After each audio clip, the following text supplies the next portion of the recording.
as you can probably see so clearly from the whole series that we've been doing on the wisdom of Ignatius and the wisdom of the Jesuits, that there's a real pride we take as Jesuits in our saints and those who have said and guided people in such beautiful ways. And even though we try to learn from them,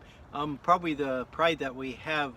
shows out in what we've done, in how we talk, and the stories that we draw from.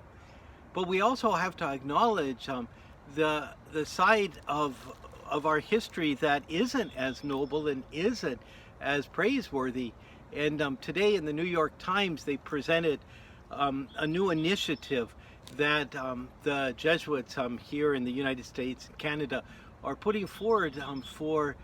kind of a way of looking at the past, where enslaved black people were critical for maintaining much of what we did as Jesuits, and how the very tragic and horrible sale of those enslaved people allowed Georgetown University to continue on.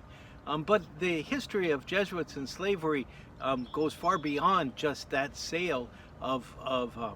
the enslaved people that were part of the inheritance and the work of Georgetown University and other Jesuit works. Embraces much of what was going on at that time for Jesuits. And so this new initiative to set up a fund, the descendants and the Jesuits together, and allow that fund to be administered by a committee that's made up not only of Jesuits and others, but of the descendants themselves, and to do in one way or another a bit of reparation, a bit of reconciliation in our society, and a bit of funding for the academic opportunities for the descendants of those enslaved people who had been sold. So it's a wonderful thing, and perhaps to me the thing that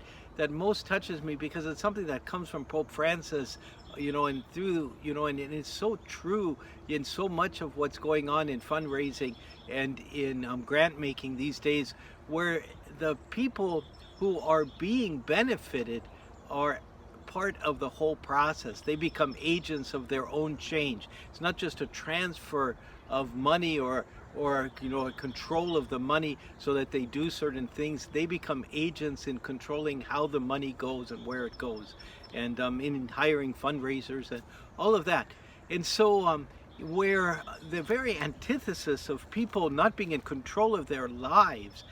because they're enslaved and even sold, separating families, that horrible thing that happened, almost 200 years ago, that the outgrowth, or the way to change, to make up, to the degree anything can be made up, it's so horrible,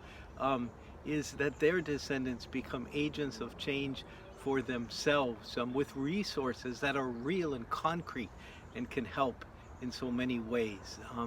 And I think the wisdom that I get from this is, in whatever we do, to find that we're just not serving people, but that what we're doing is trying to help people, to build and to discover and to implement the very changes that they find so essential for themselves. And that, I think, is a wisdom that the Jesuits, and the wisdom of their descendants of these enslaved people, are giving to us. And that's the wisdom of the Jesuits for today.